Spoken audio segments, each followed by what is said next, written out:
Well, good morning, everyone. Welcome to this morning's event. We have about one more minute. I see people are still joining us, so we'll give them just a few seconds.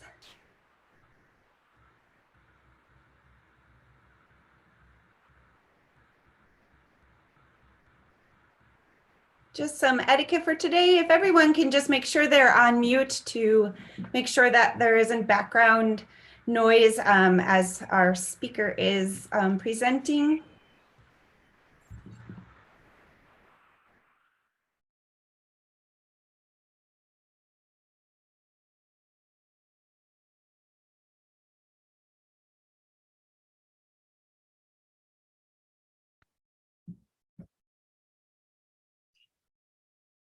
And it's 10 o'clock, so we'll go ahead and get started. Good morning, everyone. Thank you for being here today.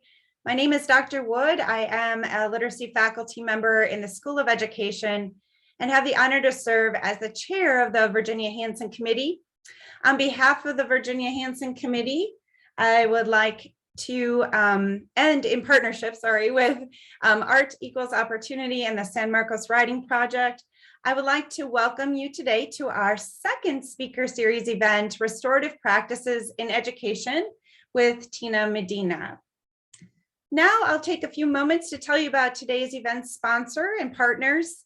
The Virginia Hansen Endowment Fund is the main sponsor of today's event. This is Virginia Hansen, and she dedicated her life to being the best teacher possible for the children in her care.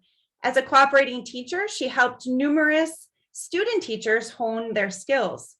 In 1998, the Virginia Hansen Endowment Fund was established in the CSUSM School of Education through the generosity of Mr. Victor Hansen. It is intended to honor the work and memory of his wife, Virginia Hansen. The CSUSM School of Education uses part of the endowment funds for materials in the CSUSM Hansen Library, located on the 5th floor, and sponsors the Virginia Hansen Speakers events. Over the years, speakers have provided innovative best practice for current and future teachers. In this way, the Hansen family is assured that Virginia's legacy lives on in the hearts and minds of teachers in San Diego. The 21-22 speaker series events are dedicated to Virginia and all the teachers who devote their careers to engaging, empowering, and enriching their students. Our next partner is Art Equals Opportunity, led by Dr. Goldberg. Art Opportunity is a research-based movement that provides leadership training, literacy residencies, summits, workshops, arts integration boot camps, and special events for educators, parents, youth, and teens, and arts providers. Art Equals Opportunity focuses on providing access to the arts for all children through exemplary educational practices based on arts integration and arts education. To learn more, please explore their website and use their tools and follow Art Op on social media. Our next partner is the San Marcos Writing Project, led by Dr. Lori Stoll, who is here today, also our director of the School of Education. The San Marcos Writing Project is one of 190 sites of the National Writing Project, 17 which are in California. It is a professional development network of teachers whose goal is to improve student writing achievement by improving the teaching and learning of writing in nation schools. The Writing Project is a resource for teachers and school districts, and information about the Writing Project can be found on the CSUSM SOE website. Next, we have our upcoming event, is Cultivating Genius by Dr. Gholdy Muhammad, and that event will take place on November 6th. Again, this event will be virtual, and before you leave today, we have two things that we like to tell you about. First is a feedback survey. I will be putting the link in the chat at the end of the session. And also, we also have the opportunity for you to receive a certificate of participation for today's professional development event. So there would be two links at the very end. So please hang around so that you can take opportunity to do those two things. Now, it is my honor to introduce to you Tina Medina. She is a CSUSM middle level alumni and the founder and lead visionary of the Vibe movement. So I will turn it over to Tina right now.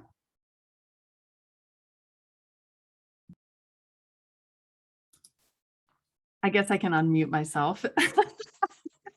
Good morning, everybody. I see a lot of no cameras on, and that's okay. Just make sure you're listening and you're here and you're present and you're engaging. And if you need to put your face on or do whatever for the Q&A, please come on camera and be present with us that way at that point. So hi, my name is Tina Medina, and I would love for everybody to engage with me along in the chat as we go through this process today. And if you can, right now, just type in your name and whether you're student or staff. So, learning to be a teacher or already at work. And then I would love for you to rate yourself on a restorative practices scale. So 0 means you're coming into today's session with really no knowledge at all. Maybe you've heard of it, but that's kind of the extent of it. And then a 5 on this RP scale would be, you could be facilitating this training in my place today, or we could be doing this side by side. So 0 is a nothing, and a 5 would be, you could be facilitating the training. So if you could do those introductions for me right now in the chat, just so I can say hi and see who's here and see what level we're at today. Great. I love seeing these lower numbers because that means that maybe this gets to be your first introduction to restorative practices, and that I really take that honor to heart. And so thank you for allowing me to come and be present with you today and be maybe your first or second sort of introduction to restorative practices. And I feel very honored to be able to take that position. So also loving that I have former professors in here as a CSUSM alum, but also some colleagues too, Chris Harris, and I know Mr. Santafranchi hopefully will be jumping on pretty soon too.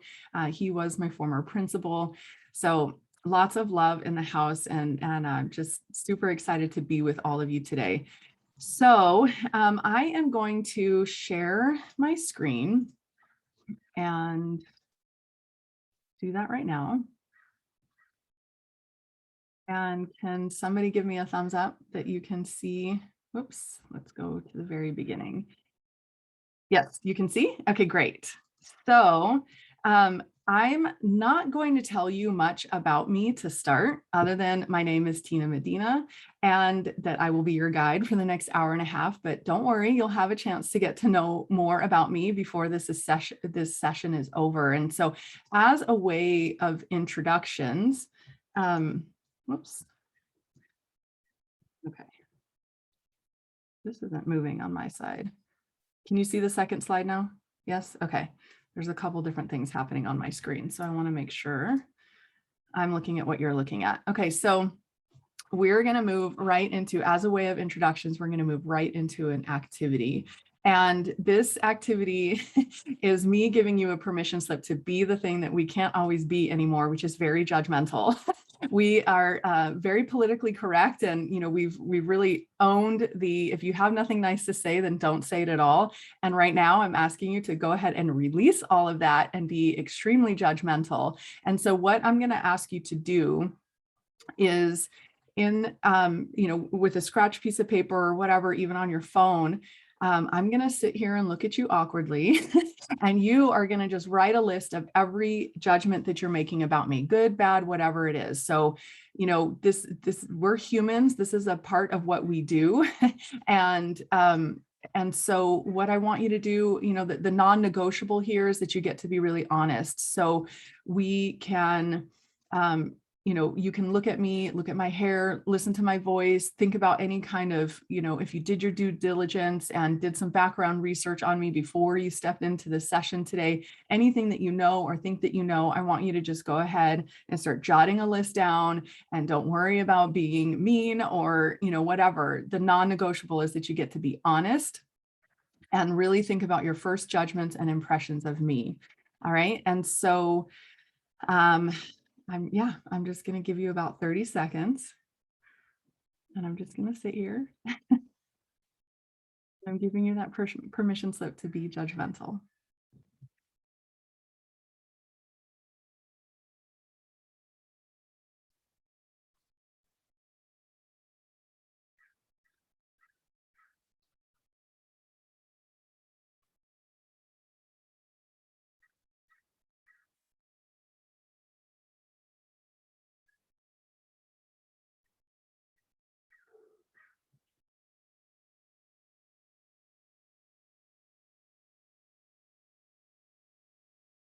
And if that's not awkward enough, we'll move on. So what we're going to do now, here's the next step, is that I'm going to just quickly review a couple pieces of me. And then your job is to just simply cross-check it against the list that you've created. And if there is a match, then what I'd like you to do is just quickly type in the chat match. And if there isn't a match, then don't worry about it. Don't type anything at all. Okay. So really simple instructions. Got it? Can I get a thumbs up from Miranda since I'm seeing you on the screen? Perfect. So did you write down that I love going to school? Type match in the chat if that's something that you wrote down. Did you write down that English is my second language? Type chat or type match in the chat.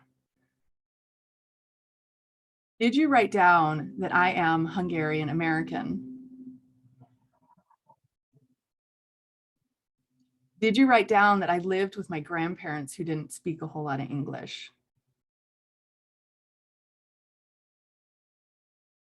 Did you write down that my father left us when I was 2 years old?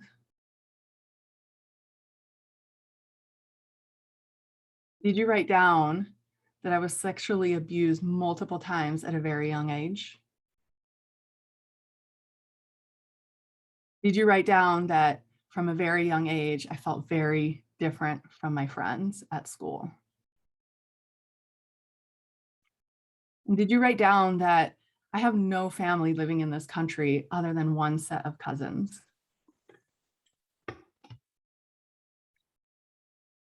So I'm seeing only 2 matches in the chat.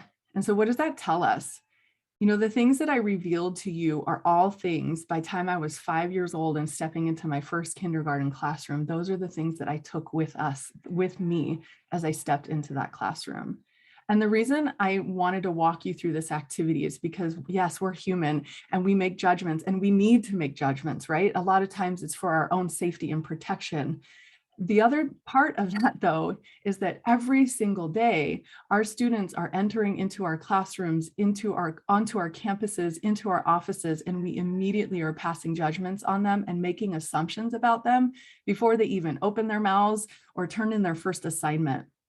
We look at their last names and we assume we know where their families come from. We look at the way they dress and we assume we know about their economic status. We look at their friend groups and we assume we know what kind of student they're going to be and what their life goals are. And maybe sometimes we're right. But even so, what are we doing to actually know our students, our colleagues, ourselves?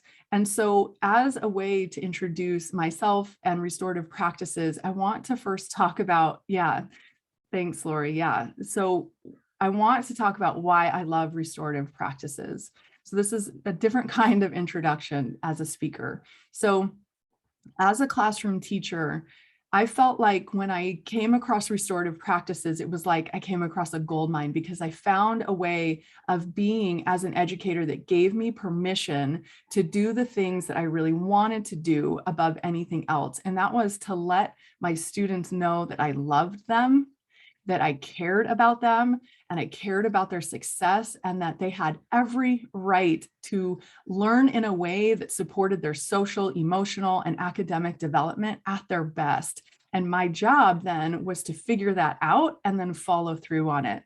And so when I found restorative practices, I poured into it and became the go-to on my campus for anything related to restorative practices and circles in restorative justice, advocating for students on suspension, resolving conflicts between students before they escalated into suspension, and supporting my colleagues in building better, stronger relationships with their students so that we can watch the impact it had on recidivism, attendance, engagement, grades, test scores, all the things, all the data that districts really love to look at, right? And so the other reason I fell in love with restorative practices was because of its deep roots in Indigenous ceremony and spiritual practice. And so for centuries, Indigenous people around the world have been sitting in circle, holding space, holding counsel, working toward conflict resolution and reconciliation, making peace, healing wounds, casting visions, creating contracts and agreements for next best steps to live out and uphold the highest visions for the community.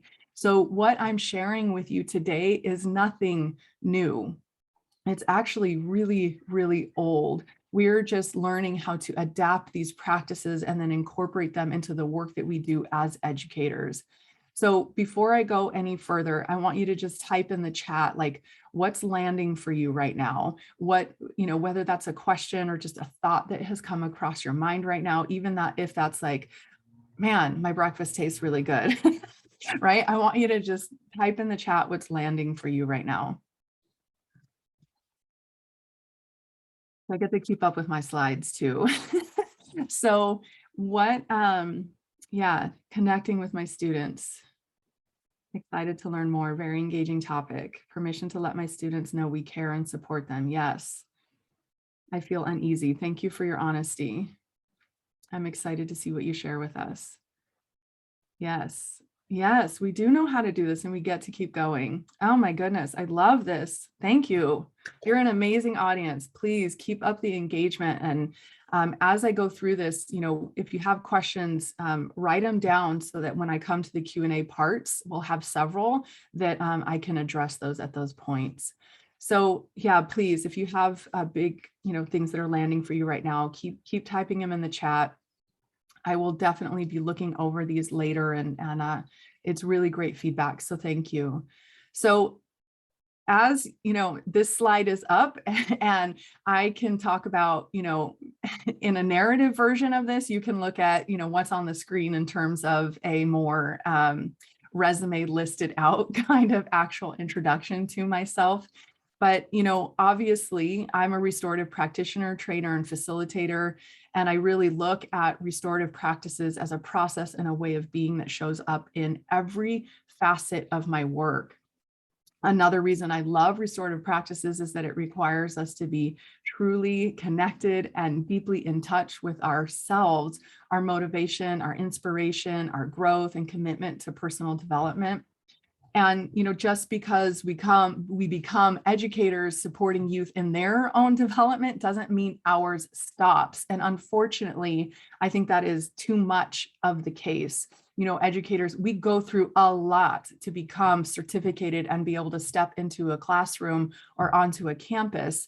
And I think a lot of times we want to take a deep breath and just say, okay, I'm done. But that's only the beginning. And so this is another part of why I love restorative practices, because it encourages us to keep going with our own professional development. And another, piece about me as an edupreneur is that I'm a spiritual teacher for teachers. I support educators in fulfilling the calling on their hearts, living abundant lives and full of meaning and impact and, being able to experience success, however we define that, in all areas of our lives.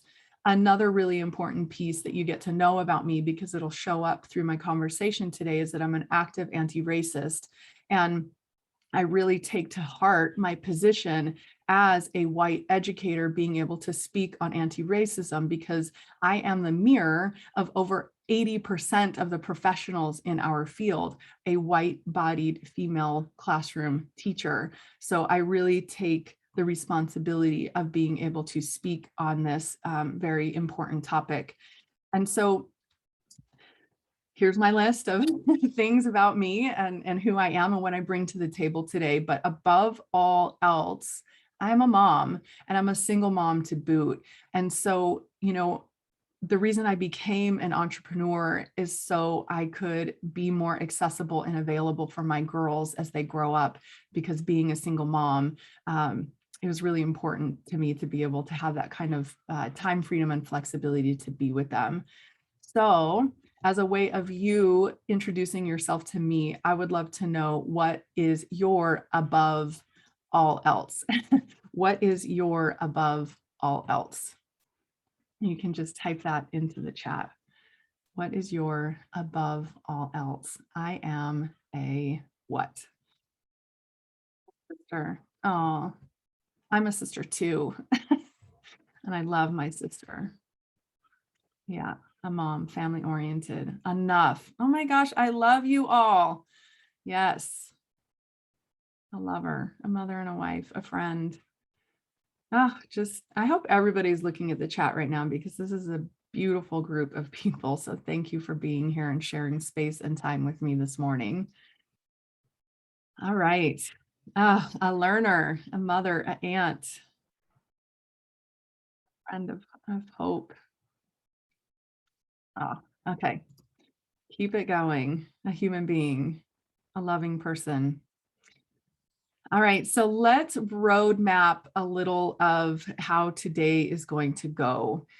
My goal for you is to make sure that you have a very clear basic understanding of restorative practices. And one of the best ways for me to be able to teach that, one of the best ways for me to be able to teach that is to talk about what restorative practices is and what restorative practices isn't. And as much as I love talking about the theory of things, I also really love making sure that we have a very practical understanding of what that means and what that looks like. So the first half of what we're going to go through is really about just some basic fundamental understandings of restorative practices. And then we're going to completely switch and turn on that other side of our brain and talk about the practical application of restorative practices. And if we make it through all five, you'll have five restorative things that you can do right now to really embody becoming a restorative practitioner. So theory and practice. And I'm definitely going to make sure that you'll walk away with some very helpful resources. And I will be sharing this entire deck with you, because on certain slides, there's specific resources that are connected to that content. So you'll have a copy of the slides with all the links that go with it, and I'll make sure that you walk away with a ton of really great resources. I'll stop at certain points to do a pulse check and do some Q&A, and yay! I love giveaways. And one of the things that I'm giving away today, I'm giving away 3 different things. So please hang out with me, engage in the chat, and pay attention, because I'll be asking some questions at the end, and the first person to respond with the right answer will be getting some giveaways. And one of the things that I'm giving away is my new shirt, and you are all the very first ones to see it. And I want to give a shout out to Lori Stoll, who already went online and purchased one. Thank you. But I'm going to be giving one away, and then I'm also offering a promo code for anybody else who wants to purchase. Like, you literally are, the site went live last night, so you are literally the first people to see it. So I love giveaways, and it's my love language is gifts. And so stick around and engage and have some fun with me today. And I'll be sharing some things with you at the end. So hopefully you have a place to take notes, and I want you to jot these 2 questions down, but I also really want you to answer them. And the first one is, as we dive into this first part of theory around restorative practices, the first question that I want to ask you is, how do you want your students to feel when they come to school every single day? How do you want them to feel when they come to school every single day? So I'm asking you to write these questions down, because I want them to stay with you. It's not just right now in this moment. These are questions that I want you to be asking yourself every day as you step foot on your campus, or whether that's virtual or in person. Okay. So yeah, excited to learn, capable, safe, great. They matter. Yes. Yeah. Great. So here's the second question: safe, comfortable, confident, excited. Look forward to interacting with me. Excited to gain new knowledge. Great. Now, here's the second question, a question that we don't often enough ask ourselves as educators. How do you want to feel when you come to school every day? How do you want to feel? And this is a really essential question to ask yourself every day. How do you want to feel when you come to school every day?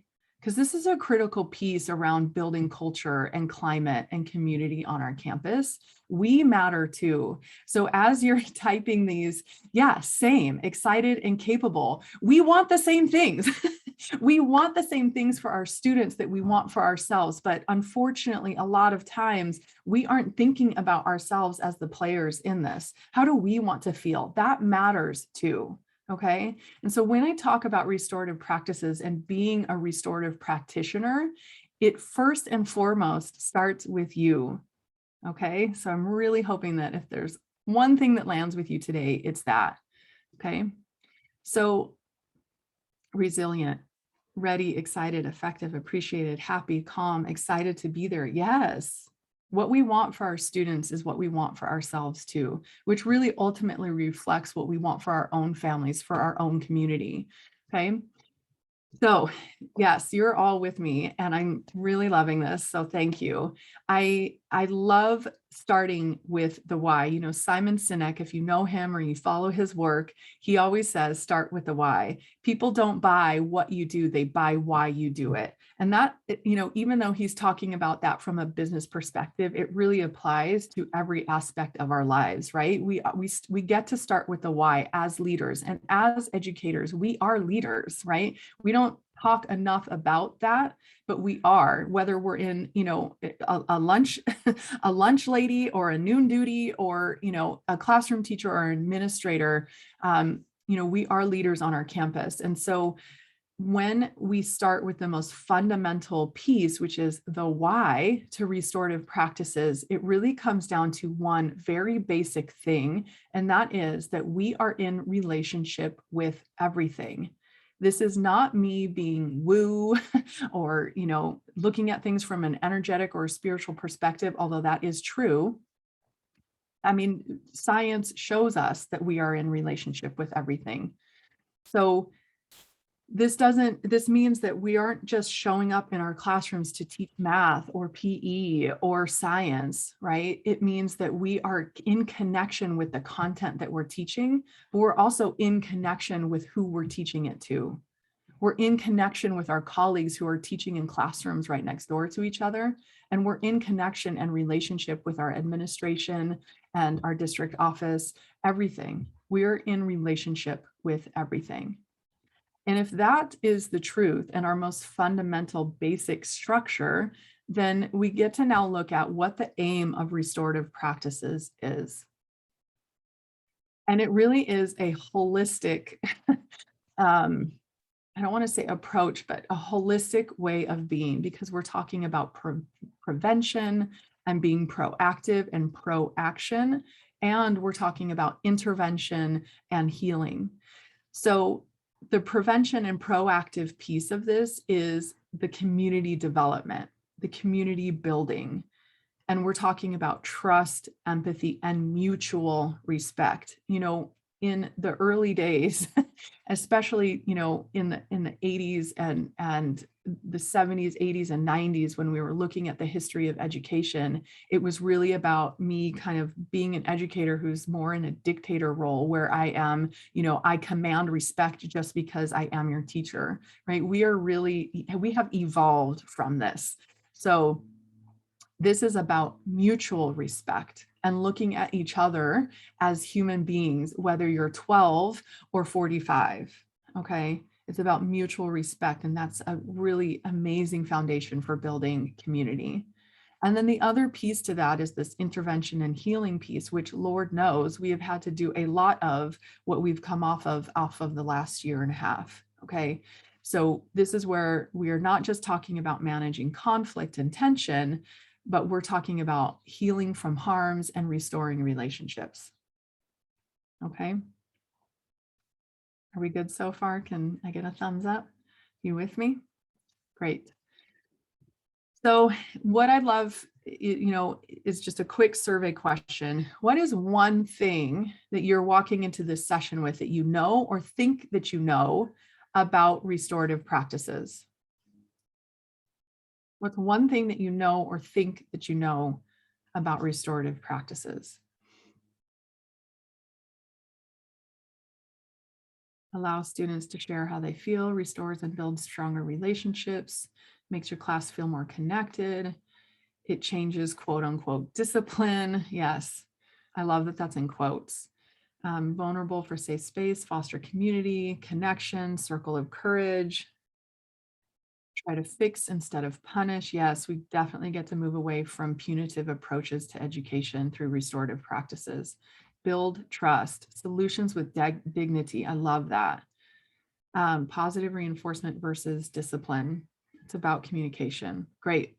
So it seems like there's some really great basic elemental understanding of restorative practices. And one of the ways that I really love talking about restorative practices is to talk about myths and misconceptions.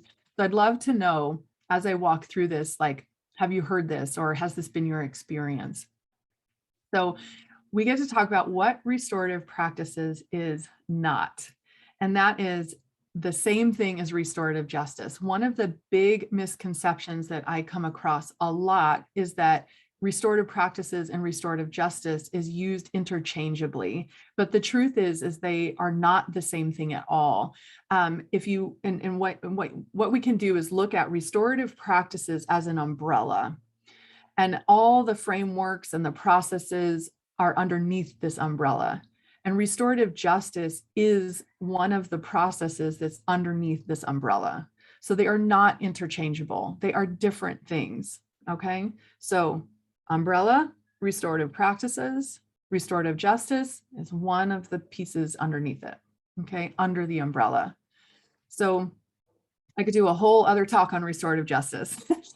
There's a lot to talk about with restorative practices. And so way too many things for me to be able to go into in an hour. So reach out to me if you want more information or another training on restorative justice, and I'm happy to do that. So I loved how Chris in the comments had put discipline in parentheses, because restorative practices is not another discipline system or a program to implement. It really is more of a way of being and a way of creating culture, creating community, a way of handling harms that are being done and caused. And it's not another discipline system. And it's definitely not a program to implement. You know, in education, there's such a program bandwagon, right? Like we see these trends. If you've been around long enough, then you know all the trends that we've already been through. And if you're new to education, then you will see over the lifetime of your career how often we go through these bandwagons. And restorative practices is not another thing to implement. The other thing that restorative practices is not is a therapy session that requires a counselor or a therapist to facilitate. And now I will say that counselors and therapists make great restorative practitioners, but being a restorative practitioner is, it's not, you're not becoming a therapist, okay? And with that really comes this idea that restorative practices is touchy-feely. And I am so sorry if your experiences in the past have been touchy-feely kind of experiences with restorative practices, because the idea that restorative practices is an easy way out of a conflict without any real consequences, which I have come across people who have said that that has been their experience, then again, I'm really sorry that that's been your experience in the past, because that is not the truth. If you have ever really sat in a healing circle, a restorative justice conference, then you know it is tough. That accountability is hard. The responsibility is hard. Being able to own up to mistakes that you have made is hard. There's nothing touchy-feely or easy about it. So if this is your first exposure to restorative practices and you're hearing this for the first time, then I'm so happy that this gets to be your introduction to it. And if it hasn't been, I'm really sorry that you've had a different experience of that. So let's switch to the flip side of this, which is when restorative practices is in integrity, which means, what restorative practices is. And, you've heard me already talk about this. It is a way of building community through relationship development. It is about prioritizing relationships and putting relationships first. And it is a way to positively manage behavior without like traditional rewards and consequences, right? So, I know a lot of educators who have said they get really frustrated with reward systems that when it's like, why do I need to reward you for just like doing what you're supposed to do? And I get that. And with restorative practices, when you have entire campuses and school systems that are restorative, then we don't have to really talk about rewards and consequences because we have developed a culture around being kind and considerate and empathetic and compassionate to each other and based on mutual respect. So this need to like bring in rewards, you see that kind of going away. Again, restorative practices is meant to prevent conflict because it is proactive. And it is a great support for positive social emotional development. Again, I don't want to talk about SEL as a bandwagon, but it, years ago, like nobody talked about social emotional development, and now, especially through what we've been through with the last year, with parallel pandemics happening at the same time, SEL has really come to the forefront. And being a restorative practitioner is a great way to continue the development around SEL. So, and again, I mentioned this too, that it is a tool to increase student engagement and achievement. When we see restorative classrooms, restorative campuses, some of the really great benefits and outcomes that come out of that is, lower recidivism and higher test scores, higher attendance, higher engagement. So there's a lot of positive impacts on our community and our, individual student achievement. So, and then the last thing I'll say about restorative practices is there's a continuum, right? So it goes from informal to formal and everything in between. So informal looks like, greeting your students at the door and doing more than just saying, hi, how are you? Right? Informal is a way of connecting with your students on a really basic level. And then all the way on the other end of that continuum are formalized processes like restorative justice conferencing that is scripted. You're working with, a process where you are doing pre-conferences with impacted parties, and then you're coming together as a small community to work through and heal from harms that have been done. So very formalized processes. So when I talk about restorative practices is not a program to implement, this is what I mean. Like it gets to be, from one end of the spectrum to the other and everything in between. Okay. So a really easy way for you to remember this, if I was super smart about it, I could create some fun acronym or a rap for you to remember this, but I am not that creative. But what almost knocked over my light here. But 4 words that you can, just kind of anchor in when you're thinking about restorative practices is build, repair, restore, and heal. And building is building community. We've been talking about that a lot. So when I think about this, I think about some schools at the beginning of this school year who the entire first week of school did no academic work at all. They had a welcome week, right? And the entire week was just dedicated in classroom after classroom after classroom. It was just dedicated to building community. And in a lot of instances, healing from harms of this last year of being in quarantine. Okay, so that's where we see things like repair, right, and restore and heal. So reparations look like repairing harms, harms that have been done, whether they are external or internal, whether it's between two people, a small group of people, one to many, or, an entire community. We're talking about repairing harms that have been done. And the next level up from that is restoration. So we're talking about restoring relationships and healing, right? Which we've really had to do a lot of over the last year. Okay, so build, repair, restore, and heal. So with this segment, really wanting to have your biggest takeaway at the most foundational, fundamental level, restorative practices is a way of being. When I talk about the restorative practices continuum, right, that scale of informal to formal, no matter where you are in that continuum, it is more than anything else about you and how you are showing up. It is a way of being. Okay. So we're going to pause and take a pulse check, and I can answer some questions.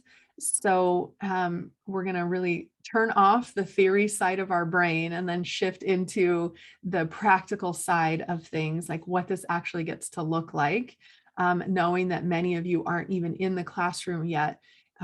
This is perfect time for you to start thinking about how you get to become a restorative practitioner. So I want to just pause and take a pulse check and see, what's landing for you. What's your big takeaway from that? But also, are there any questions that before we move on to the practical side of things and move away from theory, is there any questions that anybody has? I saw a hand come up earlier, but I wasn't sure if that was for a question or just an acknowledgement.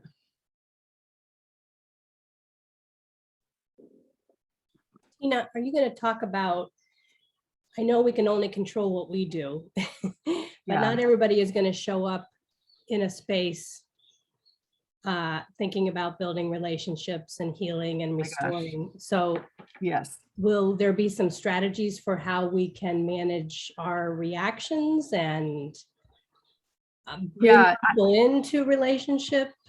Yeah, that is so good. I'm so glad that you brought that up. I was in a staff meeting once where we had somebody from the district office come in, and here, I'm going to stop share so we can actually look at each other during this part of it.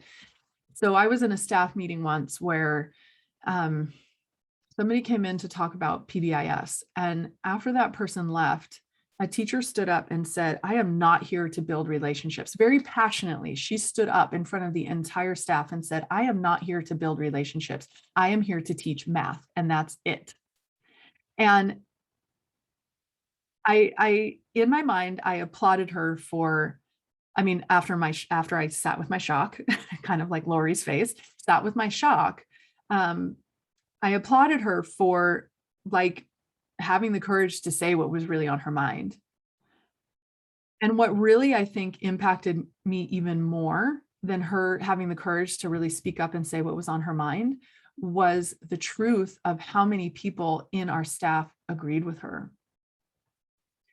And this is very much a reality, especially with some old school educators who were brought up and raised to become educators in an era of, I'm not here to have relationships, I'm here to teach content. So what you're bringing up, Lori, is so true and on point and very real, not just in our lives as educators, but in our lives as human beings, right? We can never control who's around us and what they're thinking and how they're reacting to life. Those are just not things that we can control. But what we can control is how we respond to it. And what we can control is our own growth and our own development, which is why this is such a big piece of all the work that I do, is always coming back to doing checks in with ourselves and how we are handling things. And yeah, so to answer that question, I don't have anything in the slides addressing that, but that is really a really amazing point that we can just kind of pause right now and talk about.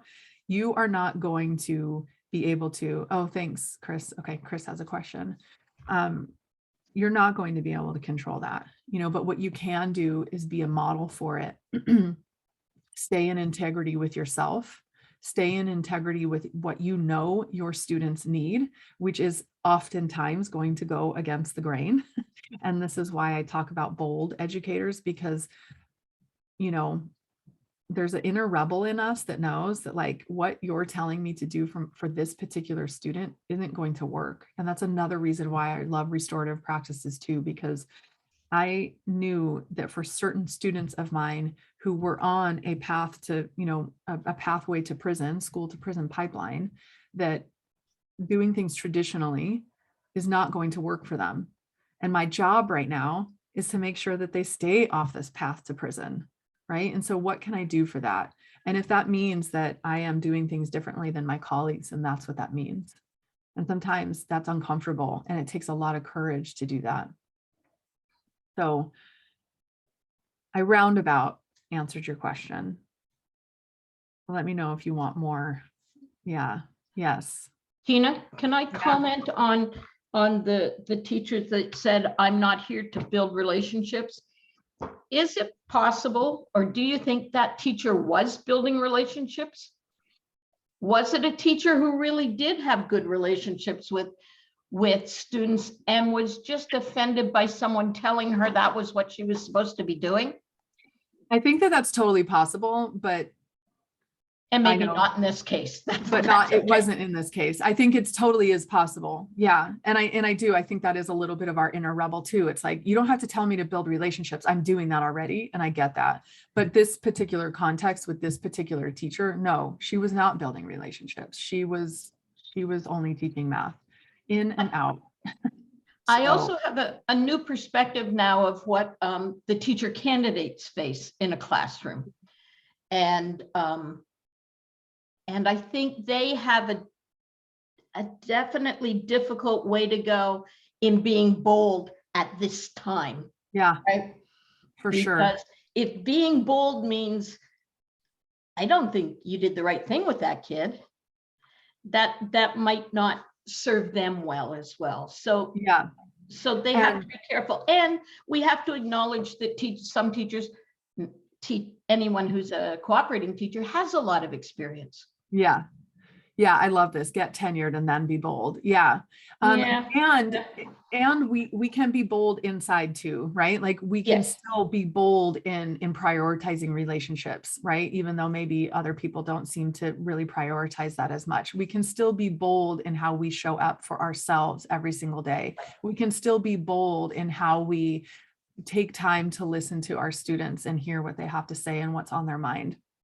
And yes, one of the things that I really want to, respond to that with is like, as new teachers going onto campuses, untenured, on probation, entering into new spaces, find educators who you can really rely on, respect, build community with, and become partners with, collaborate with, go to for insight, for connection, for resource, for advice, right? Like you're going to find people on your campus, especially like the first school that I worked at, we had at that point, we had like 90 staff members. That's a lot of people, right? And in that staff member, in that, group of staff members, it became clear to me who are people that I can really trust and rely on, and who maybe are people that I shouldn't be so open with. Okay. And it's okay to have those kinds of boundaries. I want to say that to you too. As new teachers, it's okay to have those kind of boundaries. And find people that you get to develop community around. Who are your resources, trusted resources? And then make friends with them. Make friends with them. But thank you for bringing that up, Chris. Okay. Anybody else have a question? Yeah. Yes. Okay. So I'm going to share my screen again, and we'll move on to the next part of our programming. And move into shifting into practice. So I'm watching the time. I think we'll be able to get through all 5 of these and then still make sure that we have room for Q&A at the end. But 5 restorative things you can do right now. So whether you are in a classroom or you're planning to be in a classroom soon, these are things that you can start thinking about as you're developing your, your pathway into a classroom. So number 1, we've been talking about this, so obviously it is number 1, and that's to focus on building relationships.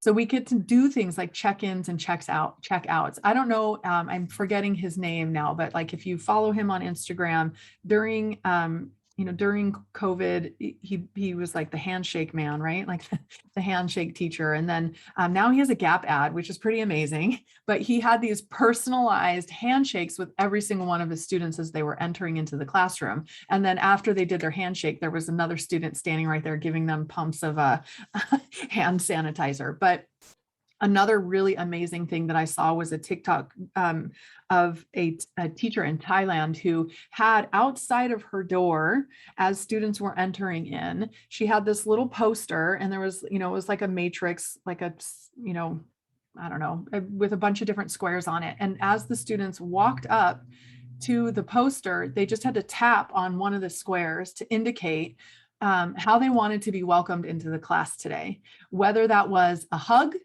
a handshake, a shimmy, or, a high five, whatever it was, but they were given the opportunity to voice to their teacher how they wanted to be welcomed into the class that day. Believe it or not, but that is a restorative practices. And this is a perfect example of me talking about restorative practices is a way of being. Okay. So trained with a certificate or not, you can put something outside your door, right, to have your students indicate to you how they want to be welcomed, right? Doing things like checkouts at the end of the day or the end of the week, what was great for you this week, or, what was your big learning at the end of the day before they step outside of their room. These are all tiny little opportunities that can be and are often connected to academic learning, right? So when I said earlier that restorative practices is touchy-feely, it's also academic, right? It gets to be academic too. So you can have your checkouts related to academics, but it's also really good indication to you about where your students are and opportunities for, getting a pulse check. So also moving beyond, having your conversations move beyond basic things like, how are you? What happens when you ask somebody, how are you? What's the response that you get? Fine. How do you think your middle schooler is going to respond to you when you say, how are you? Your middle schooler who is going through puberty, who is, really concerned about the cute girl that keeps sitting next to him, and, he's worried about his BO. How do you think his response is going to be when you say, how are you? Fine, right? So how can we make a really quick shift to, move into a deeper level of connection, right? Is not ask, how are you, but like, hey, what's great about your day today, right? Whoa, now you're still kind of asking me the same question, but you're now requiring me to think a little bit differently, okay? And I have to actually respond to you. I'm not on autopilot anymore, right? So if you change it up, right? Like, hey, what was good about your weekend? Not how was your weekend, right? Yes. Yeah. Yes. I mean, if you have your own students, right, your own children, and they're coming home from school every day and you're like, how are you? And they're like, fine, we get to change up the way we ask questions. And that means we're not asking open-ended questions. We are asking questions that actually require some thinking and some response, right? And another piece that I think is often really undervalued and overlooked is opportunities for our students inside of our classrooms to build relationships with each other. Thank goodness for Kagan structures, which have really shaped, and provided us a pathway to move away from traditional rows where, students were not allowed to talk to each other. And like, we kept them separated like they were in jail cells, right? But when we work in collaborative spaces, we're asking them to engage with each other. So how can we up the ante on that, up level that, and give them opportunities to build relationships with each other too? You want to see your attendance go up and your engagement go up, give them a chance, right? To do that, and know that it might get a little chaotic and it might get a little messy, and that's okay too. It's okay too. Okay. So with each one of these, you'll see on each slide, you'll see some resources down at the bottom. And so you'll be getting all of these slides so that you can see how the resources connect with what I'm talking about with each of these habits. Okay. Yeah. All right. So if you have questions, hang on to them, and we will have time for Q&A at the end. Okay. Okay. So number 2, practice gratitude. If you're not in a classroom yet, start practicing gratitude for yourself now. This is a huge gift that you can give yourself. If it's not already a part of your daily practice, practice gratitude is something that we really get to do for ourselves. And when you do step into a classroom, we get to bring this into our classroom environment, our campus environment. There's so many different things that you can do with gratitude. And here's why. Here's the science behind practicing gratitude. When we think about things that we're grateful for, when we talk about things that we were grateful for, when we stay in a moment of gratitude, we are opening ourselves up for more things to be grateful for. Okay, this is science. Look up Dr. Joe Dispenza if you don't already follow him. And he is a neuroscientist that has done countless hours and hours and hours of research on this very thing. And look at his data. Okay, so when we stay in gratitude, we're opening up possibilities in our lives, in our students' lives, to be grateful for more things. And if you think about some of our students who are in really tough life circumstances, chances are really good that they don't really feel like they have a lot in life to be grateful for. And so when we talk to them about gratitude, we are really gifting them an opportunity to look at simple things that, even though our context may be right now, our environment maybe right now is really tough, and it doesn't seem like there's a lot to be grateful for. We're really asking them to expand into possibility. So doing things like setting up a gratitude wall in your classroom, doing gratitude offerings as a way of checking in and checking out. Something that I used to love to do at the end of a week is like ask my students, like, what are you feeling grateful for? Like, what was something great that happened this week that you're thankful for? Okay. Another thing that I think we very underestimate is the simple thing of saying thank you. And as the adults in the room, to do the simple thing to say thank you to our students, we are being the model to them to what it feels like. If you have ever been on the receiving end of somebody expressing gratitude to you, then it might have felt uncomfortable. It might have felt a little awkward, but it stayed with you in your heart, right? So be the model for that. And we get to go into our classrooms, especially as new teachers. You get to go into your first classroom and really be this opportunity to say, I might be the adult in this room, but I'm not above saying thank you or I'm sorry, right? I'm going to talk a little bit about that in one of these other slides. So it is an important practice for us as teachers. Yeah. So another really big fun thing to do is a way of practicing gratitude. This could be, a warm up at the beginning of the school year. It could be, you have 5 minutes before class is over. You could pick 2 students and have them get up and do, instead of like a rap battle, you can have them do compliment battles where, they have to, I worked with some students who actually created an entire project around this, and they went down to Balboa Park and they tried to get strangers to come up and do compliment battles with each other, and they collected all this data. It was fascinating how uncomfortable people get with it.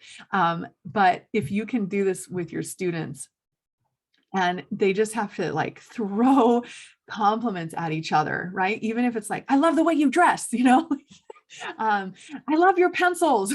Like what, you have such great like shoes, whatever it is, right? Like really forcing them to think about like how we connect with each other. And yeah, I don't like using the word forcing, but like great opportunity to just kind of have some fun with this. And then, on a daily, like if you're somebody like me, where I always had warm-ups up on the board, ready for when they came in, that they knew exactly what to do the second they walked into their room. We had warm-ups up on the board, like maybe some of those get to be thank you letters, or, like doing some math calculations around, like, I don't even know how you would figure that out, but I'm sure you can figure some things out, right? Math connects to everything. Create some thank you art.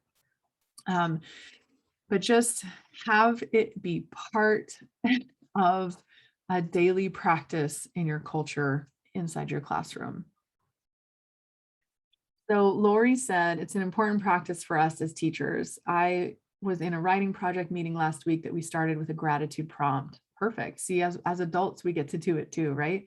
The leader of this particular session of our meeting has written a gratitude journal every day for the last 8 years. Wow. She uses a gratitude journal app on her phone. It would be great writing into daily practice. These are structures to prompt different thinking, so we don't just say I'm grateful for my mom, my dog, etc. Yeah. We wrote to things like, how was my sleep last night? Mm, What is my mindset for the day? yeah. What am I going to do with my day? What would I do if I weren't being judged? So it wasn't just, I'm Yeah. grateful for the banana I had for breakfast. It was, she had different things for us to kind of respond to, which really helped. Yeah. Yeah. So with my coaching clients, the very first thing that we do when we come on a session together is we always start with gratitude.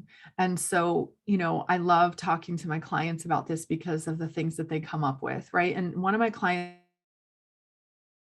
I'm really grateful for my bike.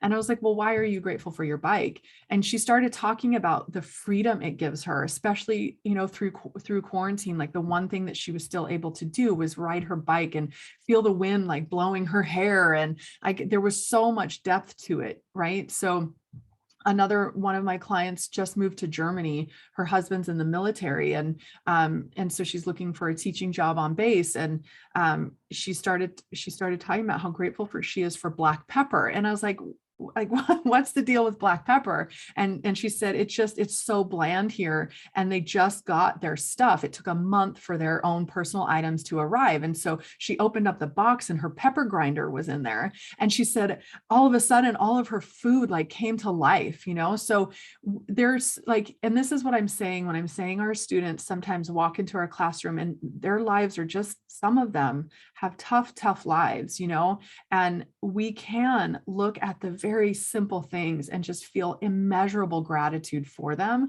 And if that's a gift that we can give our students, it is a gift that will keep giving for the rest of their lives. And you have done a tremendous thing for them in their lives. So don't undervalue the practice of gratitude. So, all right. Number 3, listen more and talk less. And, as educators, we feel an immeasurable amount of responsibility in our students' learning. And sometimes that translates to, I've created a lesson plan that really means I'm talking for 45 minutes. Or it translates to, man, my whole class has just been so disruptive. I need to give them a lecture. And then it becomes this half an hour long lecture that they stopped listening to about 3 minutes in, and yet we kept going. And I'm saying all of this, listen, please, because everything that I share is based on my own mistakes. So everything that I'm talking about from my own firsthand experience of really messing up in my classroom. Okay. So I am guilty of all of these things that I talk about. And I used to definitely spend more time talking and less time having conversations and turning over the floor to my students to talk to each other, or to even have like, private thinking time and working time. And what I also want to say too is that, if you come across a student who's really having a bad day and they decide to take it out on you, that we get to really look at those moments as, okay, this has nothing to do with me right now. I can't tell you how many times I've had students completely blow up on me, and my reaction was to blow up back. And it wasn't until some people, amazing people, like Mr. Santafranchi, who was my principal at the time, pull me aside and say, this really has nothing to do with you. And I was so grateful for that feedback in the moment, because it really caused me to take a moment and pause and look at the fact that my responding by returning the blow up is not serving the student at all. And it's certainly not serving me. And I just fell into the trap of me not being in my highest right now as an educator. And so it happens, right? We get to have grace and love on ourselves and forgiveness for those moments where we just kind of lose it.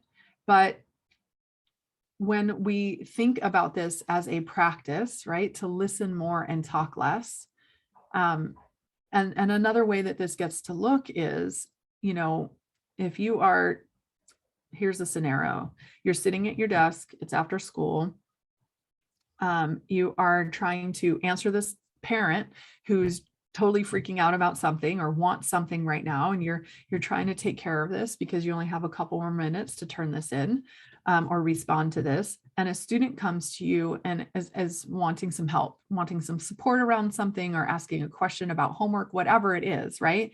And as this culture of multitasking, which is not a thing scientifically, it's proven we cannot multitask, right? So you're thinking you can multitask right now and answer the student who's standing to the left of you, wanting your attention, and this parent who's also wanting your attention, and you're choosing to respond and answer this, talk to the student at the same time. Like, does that work? No, right? It doesn't. And so a really simple way to very restoratively handle this circumstance is to turn to your student and say, I really want to support you right now. I need to take care of this. It's going to take 3 minutes. Can you take a seat? And I'll be with you because I want to give you my undivided attention. And right now I can take care of this, and then I can turn it over to you. Like, how simple is that? Right? Super simple strategy to not multitask, to show our students that we care and that we value their success, and we want to honor their needs. And you're also able to take care of what's in front of you right now. Don't multitask. Like, listen to your students when they're talking to you. Okay. Are we clear on that one? So again, resources down at the bottom. I know Jennifer Gonzalez was your speaker last month, and this article right here, 8 things I know for sure about most middle school kids, was my introduction to Jennifer Gonzalez and the cult of pedagogy and her work, and it is like 100% accurate. So she even talks about this in the article. So these resources go directly with this, and again, you'll have all of this when we're done. So All right, so we've got 2 more. How's everybody doing? Can I get a thumbs up? You're with me? And those of you still not on camera, here's your 10-minute warning that you get to come on camera with me soon. Thanks, Jared. All right, so number 4, press pause before you react. Man, you know that saying of like, I wish I knew then what I know now. Like, this is so one I wish I would have really been able to own back in my early days of being in the classroom. As a sort of natural rebel rouser, like, I can tend to be very reactionary. And so it wasn't until I grew up a little bit, found restorative practices, but also started meditating as a daily practice for myself, that I really started to learn and understand the value of this habit right here. And that is, there's always time to take a breath, if not 3. There's always time to take a breath.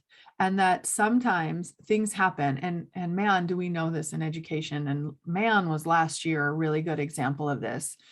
Things change really fast. And sometimes that requires us to really be excellent improvers or whatever. I can't say that word, but but we are expert at improv. And yeah, so we're expert at improv. And sometimes,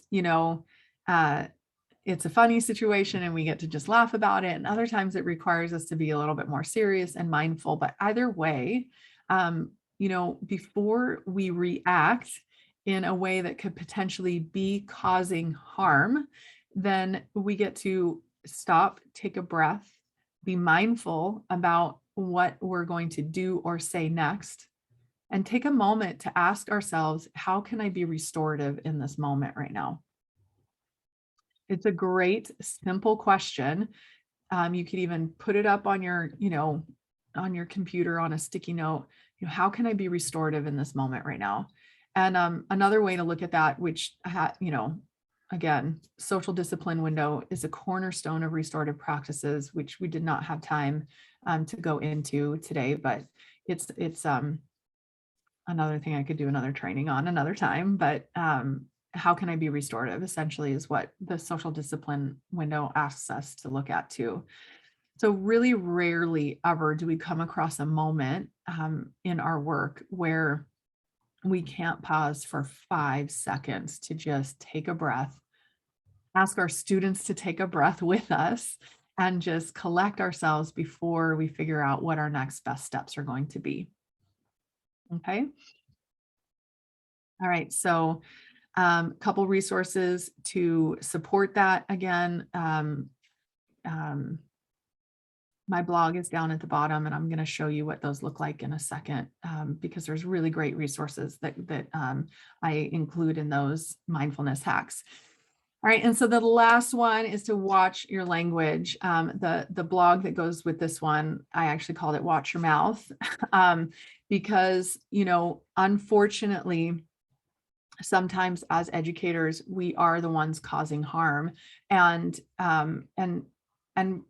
we're under a lot of pressure. A lot happens, and sometimes when we move too fast through things and we don't give ourselves a moment to catch our breath and be mindful about what we're going to do next, in that moment, we also can stop and consider the consequences of what we're about to say, or what we did say. And we just get to remember that our words are really important, and it can have a lifelong impression. And so right now, I want everybody to just take a moment and think back to something one of your teachers said to you at any point in your young educational life, something that an educator said to you that has still stood with you today.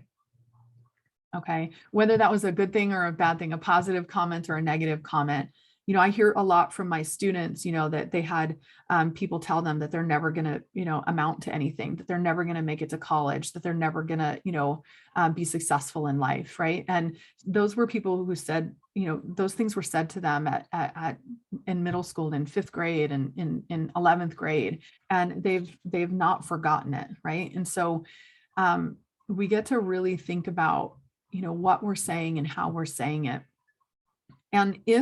And I have done this. So again, I'm approaching this with my own experiences with this, where, you know, I've said things to my students that were really uncalled for and out of line. And that was just me like feeling overpressured, overwhelmed, and just not taking the time to take a breath before I responded to something. And so no one is above saying, I'm sorry. And apologies are always welcome and can have a huge impact. So if you did say something or do something that might not have come across the way you wanted it to, then to be able to go back to that student or your class and say to them, hey, I'm sorry, like I'm dealing with a lot right now. And I wasn't in my best in that moment. And I'm really sorry. Excuse me. It can have a huge impact. So I'm just going to show you really quick my website. And in 2019, I did a whole series of mindfulness hacks. And there's some context, you know, some understanding, right? A little bit of theory, right? And then some practice. Okay. And then there's a whole piece on specifically for educators, how it relates to you as an educator, and then game changers, which are resources. So please consider my blog and especially this series. Oh, thanks, Christine.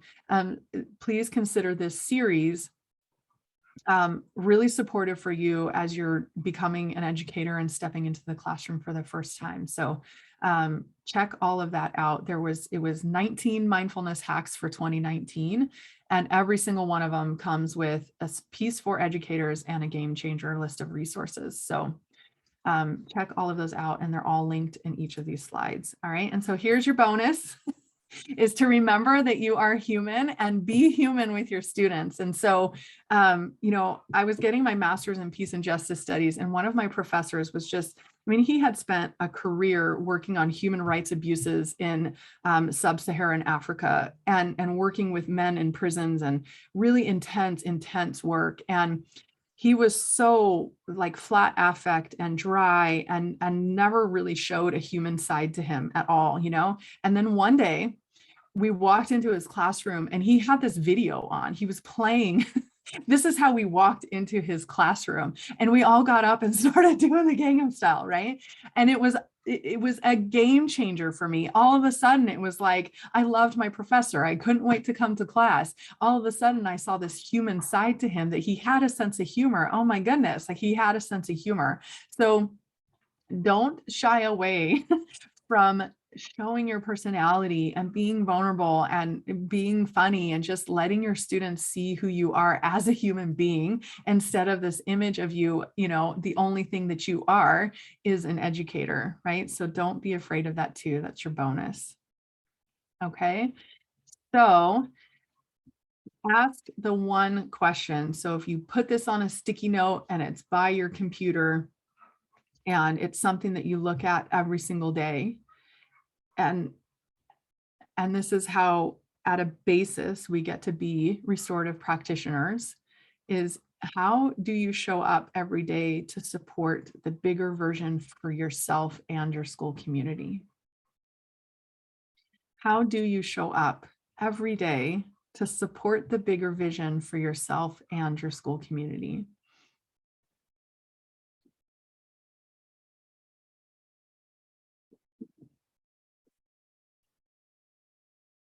So wrapping it up here, that's the end of my talk. I'm going to share some resources. We're going to do a giveaway, and then we'll open it up to Q&A. So if you have questions, get them together and get them ready to put in the chat. And yeah, can you give teacher candidates advice in regards to high schoolers and the TikTok trends? Yeah, interesting. That is so interesting. Yeah, I'll come to that.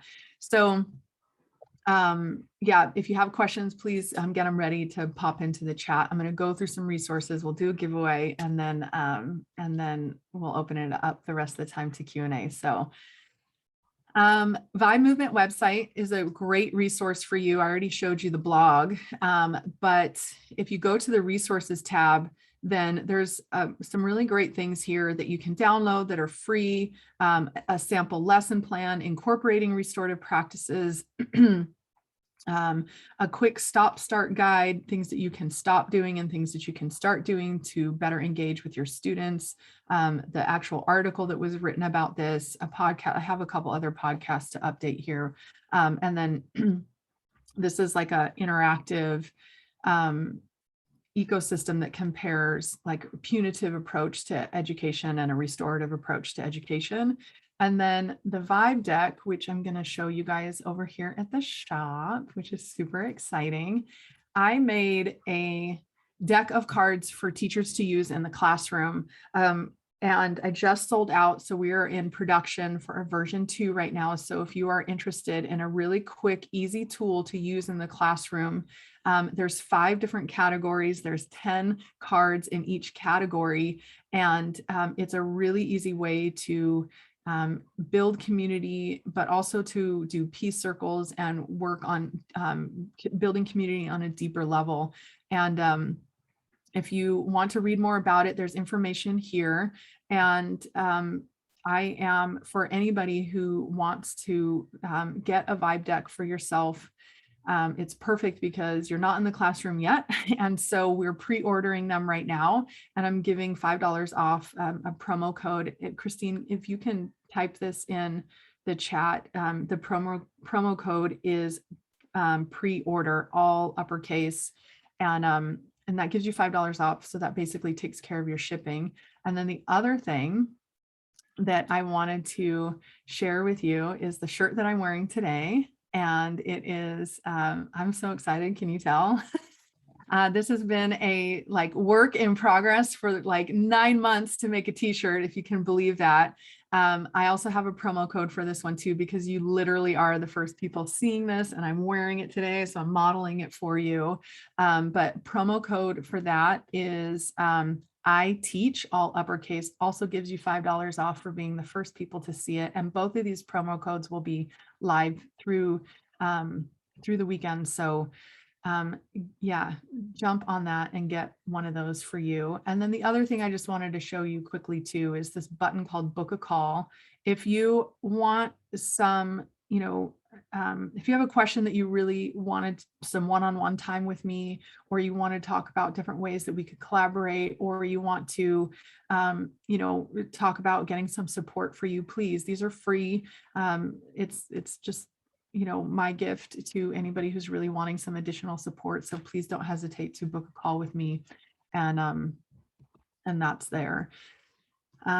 Okay. I love connecting on Instagram. So please come hang out with me here. I do lots of fun things here. And if you are more of a Facebook person and you want to join a small community of educators who are really looking to make a big difference in the world and in the lives of the youth that they serve and themselves, then please come join me here. And all of that is linked on this page. So now we get to go into giveaways. Who's ready? Who's ready for some giveaways? Yay! I love giveaways. Okay, so what is, I didn't get to tell you, but I'm giving away one of my favorite set of resources.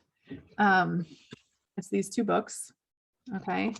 These have been fundamental in my own learning as a restorative practitioner. And so I have, I'm going to be giving away that set of books. And so the question is, what is the biggest takeaway? So this was a slide earlier on where I said the biggest takeaway.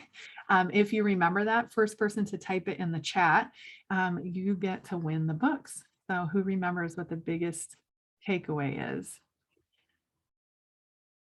Looks like Jacqueline got it. Restorative practices is a way of being. So Jacqueline, I'm going to type in my email address down here at the bottom and email me, please, and tell me congratulations. Yay! Thank you so much. Thank you. yay. You'll email me and just tell me that you're the winner of the books, and give me your address and all your contact information, and I'll send it to you. All right, so whoever wants to win a t-shirt, woo, tell me what is the number one, so it was the first slide, what is the number one restorative thing you can do right now? Oh goodness, okay. It looks, it's moving too fast. It looks like Yasmin Martinez, you said focus on building relationships, and that is number one. Yay, thank Yeah, you. yay. So you get a shirt. So what I need you to do is tell me what your shirt size and your address, and I'll send that to you. All right, last one. You get to be patient with this one because we are in production right now, but you're going to win one of the Vibe decks. And so what is a bonus practice you can do right now? What is a bonus practice you can do right now? Oh goodness. Okay. Okay. And it looks like Sarah Fleek, you get to be human. So I need you to send me your address and tell me that you're the winner of the deck. And as soon as those come in, I'm going to send one of those to you. So to all of my winners, yeah, you're welcome. They're so fun. So all of my winners, please, and anybody else too, write my email address down because I'm always available to support you. And that's my email address. So my winners, please definitely reach out to me so that I can have your information and send you your fun stuff. So, all right, here's how you can stay in touch with me. And I'm gonna leave this up for a second, and then I'll stop sharing the screen. And so if you have questions, now is the time. And yeah, definitely thank you to everybody who came. And Neftali, am I saying your name right? Yeah, you're good. Okay. Okay. All right. Names are really important. So I want to make sure that I'm saying it right.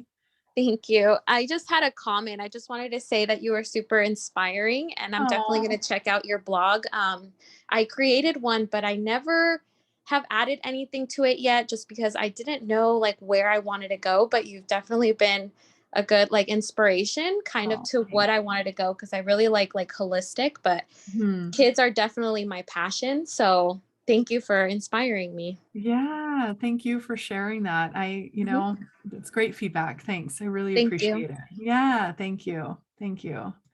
Appreciate that. Definitely reach out to me. And if you want support on how to get your blog going, let me know. I'm happy to help you with that too. All right. I see a couple other hands. Ariana. Hi. Hi. I hope you can hear me. Yes, I can hear you. Okay, so I have a question for you, just to see what your perspective is on this. So I am coming into a first grade class, and because they had a whole year being distance learning, and this is kind of the first time that they're coming back to school and readjusting. So a lot of them are in a I like to say in their feels or in their emotions. Yeah. So we do have a calm corner. So there's like a little chair we have set up in the corner with like stuffed animals they can cuddle with and kind of comfort themselves. However, it's become a point where the kids kind of gravitate towards it whenever they are in their feels, and they kind of lose sight of the lessons happening. So I'm trying to find a balance between when they can go to the corner, but then I need them to also come back to the group, Yeah. So I'm trying to figure out what would be the best method for that. Yeah. I mean, the first thing that's really coming to mind is like, if you have repeat calm corner goers, then, have you had connection and communication with the parents to see what's, And see, that's also another thing, is that these are students where the parents are not as, involved per se, but it's a little harder to get in contact with them because either they're working so much that they don't have time, or, Yeah. I mean, a couple things, like it could be that they just really need it, and it could be that it's just more comfortable for them. And so, my last year teaching, there was a point in my classes where my kids just wanted to be in circle all the time. And if we were in circle all the time, that meant like what was happening with academics. So I had to really think about like, okay, how can I bring academics into my circles? And honestly, like the whole last month of school, or there was like an entire month where the classroom never changed. It stayed in a circle. Like the desks were set up in a circle and we just started conducting class that way. And it really shifted things for my students in my classroom. So I would really look at like, why are they constantly going there? And what is it that they're really seeking? And how can we bring that out into the normal classroom space? Or on the flip side of that, how can we, and this is a great response too. Thanks, Lori. How can we bring the essence of the Calm Corner out into our regular classroom space? So be thinking about that. And Lori's adding a comment here that is exactly what I'm talking about. Like, can they take one of the stuffed animals or squeeze ball or whatever it is? Can they take something from the Calm Corner back with them into their desk or their classroom space? Yeah, Does that make sense? Yeah, it does. It's kind of nice because the Calm Corner is where I kind of get to sit and talk with them. Yes. However, my co-teacher thinks it's a little distracting. So it's a little conflicting views. Yeah. Well, try that out and see if that helps. And I'm looking at the time and I see there's 2 more questions. Could I just ask one, Tina, would that be something you could bring to a circle to problem solve, to say, I see that you're all really taking advantage of the Calm Corner, but maybe a little too much. Yeah. They're really good at offering suggestions sometimes. Yep. I've seen those circles really work. Yeah, for sure. Definitely something that you can bring to a whole class meeting. If you have class meetings or circle time already, like bring that conversation. Like, why do you love the Calm Corner? And like, and how could we use what you're learning there to use it when you're sitting at your desk? Yeah. How can we create a calm circle within us so that we can take our calm circle with us everywhere? Yeah, even home with us, I think that's a great point. So I see Caitlin and Neftali, I think I already answered your question, but your hand is still up. But Caitlin, anybody else who has questions, I don't know if this is possible, but I'm happy to stick around a little bit more, but I do want to turn it over to Chris. And I know that, you have things that you want to share with everybody, and let's turn it over to you. Okay, thank you so much for your time today. This was just a wonderful opportunity for everyone who was here. I will be sharing, I just wanted everyone to know that I will be sharing the PowerPoint slides as well as the link to the recording, so that if you wanted to go back to some part of the presentation, you can. Before you leave today, if you could please fill out the Qualtrics feedback form. I put that already in the chat. As well as if you would like the participation certificate for today's professional development, that was also in the chat. I'll include it also in the email. We really value the feedback for these events, so please just take the 2 minutes that it takes to do that. Again, thank you so much, Tina, today for your time and your grace and presence in this virtual space to help us learn about restorative practices in education. Wonderful takeaways. Thank you, everybody. I mean, and I do want to give a big shout out to all the boys in the group here, because you all, we need men in education. And so I want to acknowledge you for stepping up and putting yourself in a profession that is not dominated by people who look like you, but I want to acknowledge you for doing that. And all of us in the group, we get to embrace you and welcome you into that. And yes, we do need good men in education at all levels, not just in leadership or PE. And no, there's nothing wrong with that, but we get to see you in all spaces. And so thank you for being here, Chase and Jared, and those are the faces I see, but I'm just honoring you and acknowledging you for being here and for choosing this profession. All of you. Yeah. Awesome. All right. Well, I don't know if we have a hard stop or if anybody else has We questions. don't. I will stop the recording at this point. Okay, perfect.